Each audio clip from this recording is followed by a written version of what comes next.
Welcome everyone to another Flightline Media build video. Today we are building Showtime 100. The F-4J Duke Cunningham flew during a mission when he encountered and shot down 3 Vietnamese MiGs. We all love Phantoms and you can't get enough of these beauties, so plan for some aftermarket items to spruce things up and a ton of decals and a whole lot of red. So let's get started. This time we will be tackling Zoukei-Mura's F-4J Phantom 2 in its famous Showtime 100 scheme.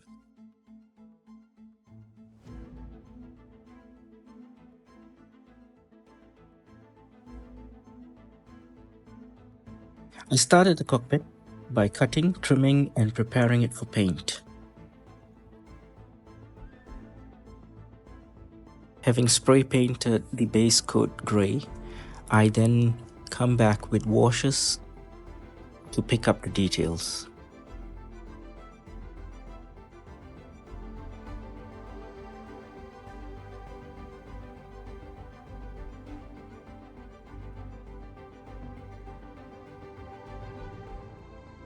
I use a panel wash to pick the details of the consoles. This assists to paint the panels black later. Having painted the panels black, I then dry brush a light grey over them. This brings out the details.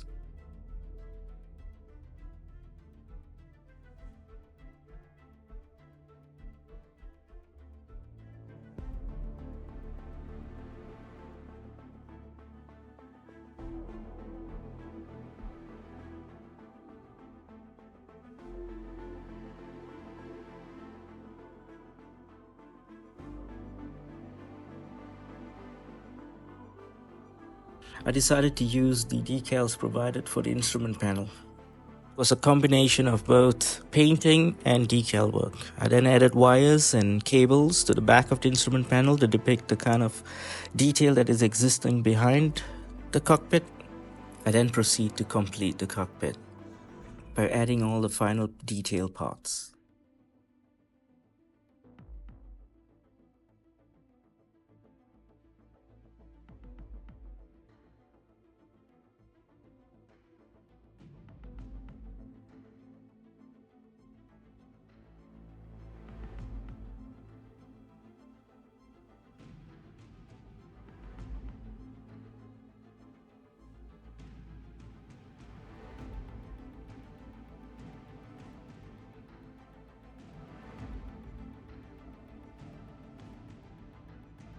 I then proceed to bring the two halves together.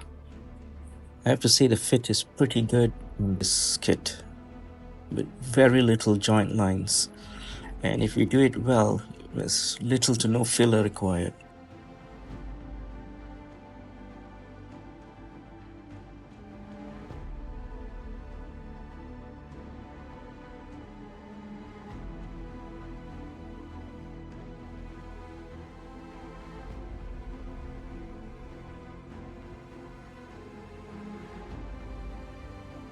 The spine of the Zoukei-Mura kit will require a little bit of filler and some sanding to make it flush. I proceed to rescribe the details lost during sanding. The exhausts are prepped and primed with gloss black before metallic paints are used.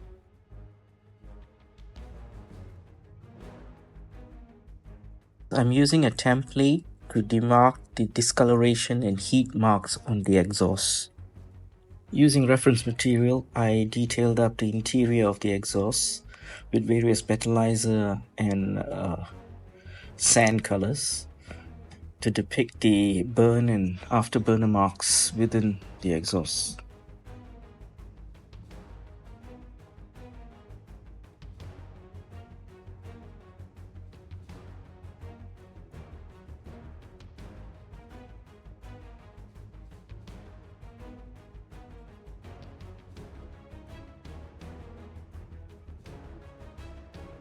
Here I'm trying to replicate the jet burner, jet exhaust, and the intricate colors and hues and burn marks that you find on the ceramic.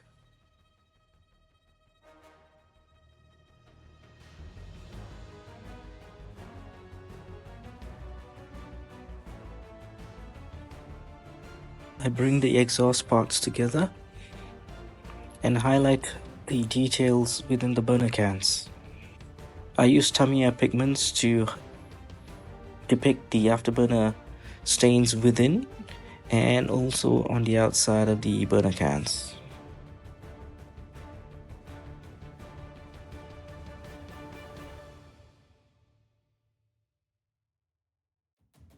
There will be some putty filler and sanding required in the bottom half of the fuselage, forward and rear. All those details will need to be rescribed.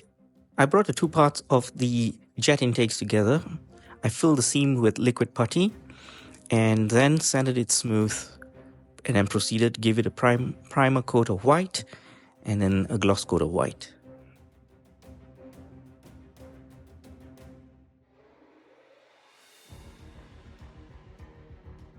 We add all the interior parts together and start priming the wheel bay.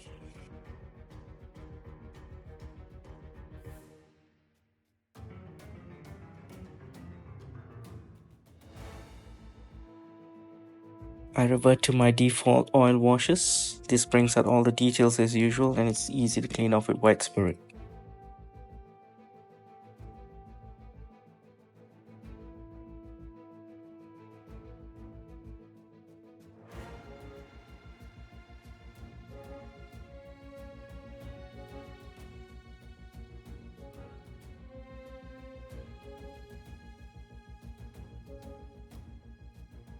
My favorite part, bringing all the parts together.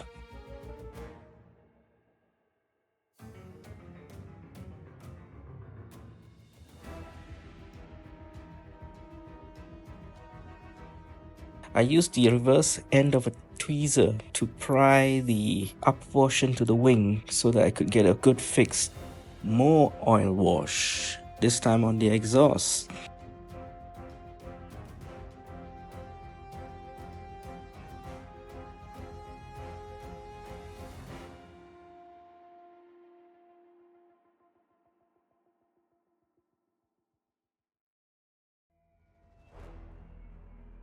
I painted the interior of the intake white and then masked it.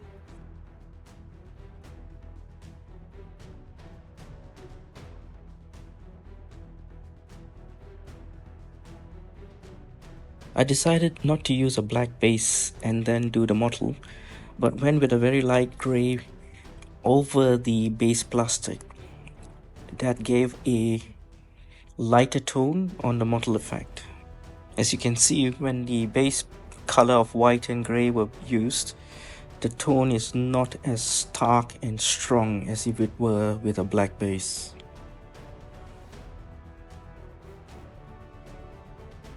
I then proceeded to mask areas that needed to be either painted metallic or black.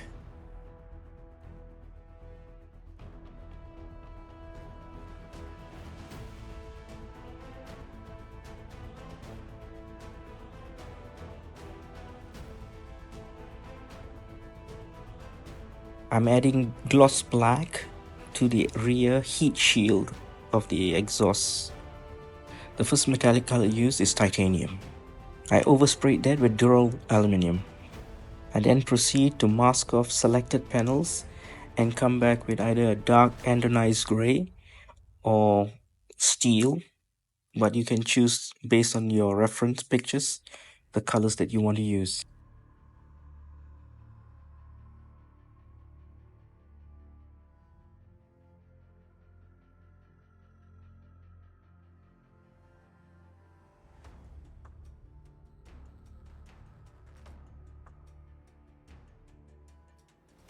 I then come back with clear orange, clear yellow, metallizer blue, and violets over the panels.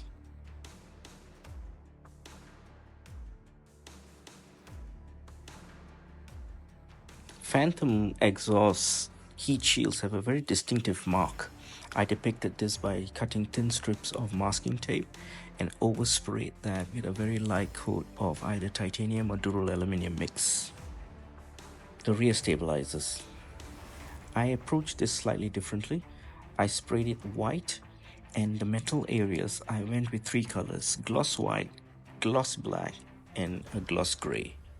And then I came back with an overspray of polished aluminium. The effect of this was the aluminium color reflected differently depending on the base coat that I had used.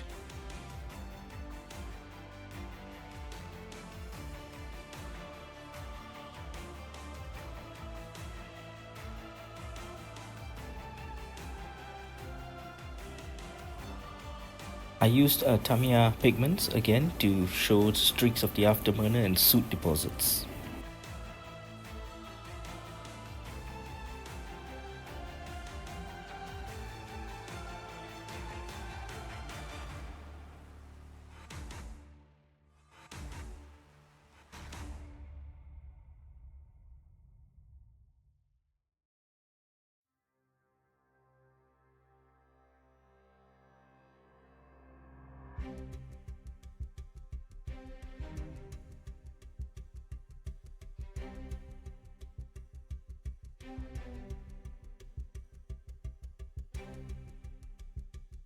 The entire aircraft is given a gloss finish. I then proceed to sand down with 10,000 grit sandpaper to prepare it for decals. Here I'm using a red paint marker to highlight the flaps and ailerons, and I go on to attach the flaps.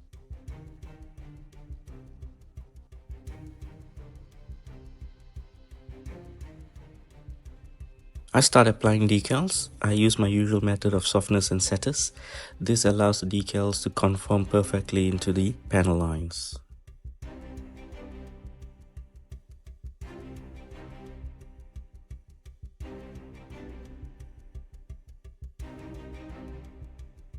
When applying large decals, I usually take my time and be patient so that I can get it to conform well.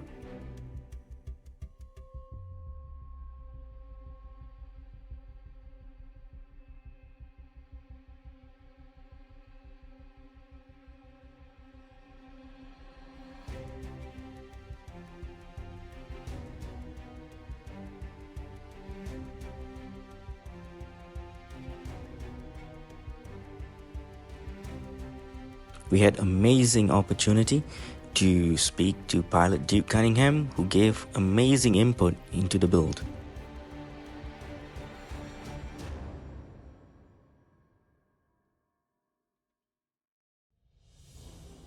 I start off with a Tamiya dark gray wash applied to all the panel lines.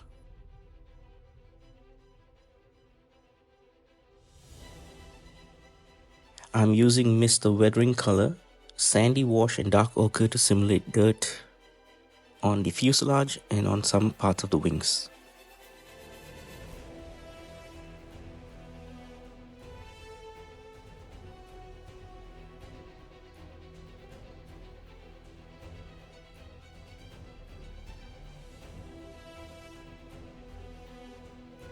I use white mineral spirits and wipe off the dried wash in the direction of wind flow.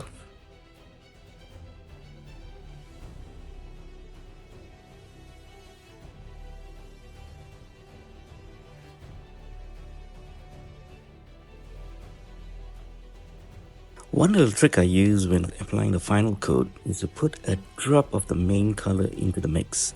When sprayed over the plane, it allows the decals to look blended in. The belly of the plane, I darkened it a little by using Mr. Weathering color ground brown together with sandy wash as well as the ochre.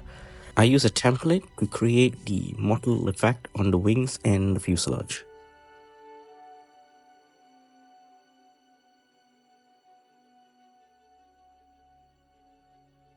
I come back with a very light coat of white over the weathering, and this brings a good transition between the weathering and the faded look of the belly of the plane.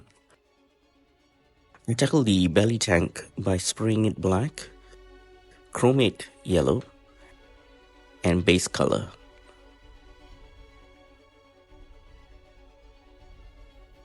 Then after, I came back with a sand stick to simulate scratches, and this gave the transition between metal, chromate and the base paint. Then I used a template to create the mottled effect. The tank is masked and the nose was sprayed with chipping fluid and then sprayed with black acrylic. Using water and a firm brush, I was able to remove and chip the nose section. My favorite chrome model master.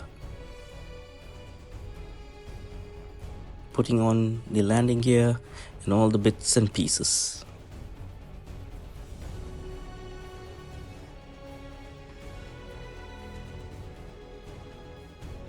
I'm weathering the belly tank with oil wash.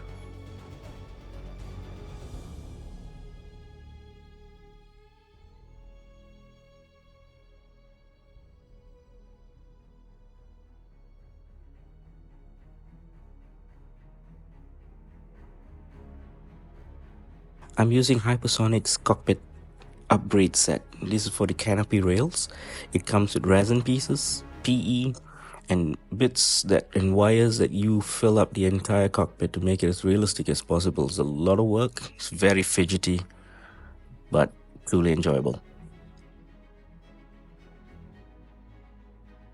Just be careful when cutting the resin. They're so thin and fidgety, it can break, and I broke it.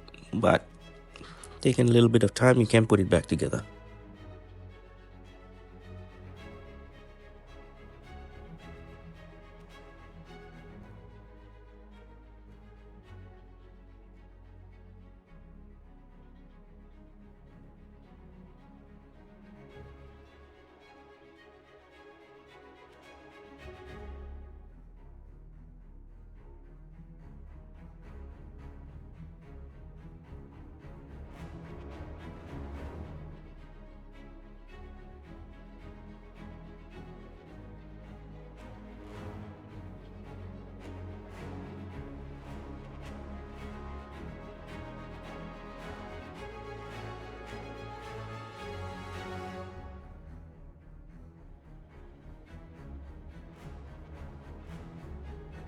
Using a metallic pencil, I come back and simulate the scratches that you find on the cockpit.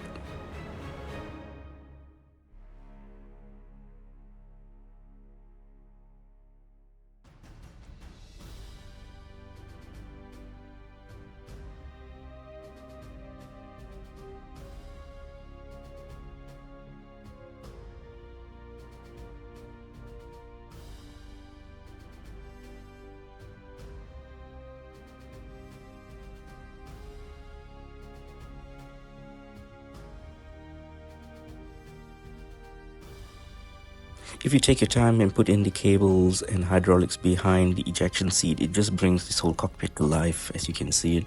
Take your time with your painting. You should be able to do something really fascinating. In fact, something even better. We are nearly there. Just like the actual Showtime 100, we need to have accurate loadout. I proceed to prepare the weapons. Now the weapons is according to mission spec. It will be 4 AIM-9s, 2 AIM-7s and 6 Rockeyes. Gave it the same wash treatments as I did for the entire plane. It brings out the details.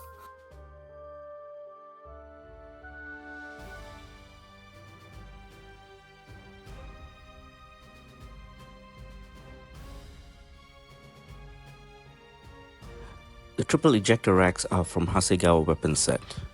Personally, I don't have any issue with the Zoukei-Mura Phantoms. They build great, they fit great. However, the purists might say there's some shape issues and it may be a little off. But all in all, it builds into a brilliant looking plane. I'm very impressed by the Zoukei-Mura plastic. Well guys, there you have it. I hope you enjoyed this video. Thank you.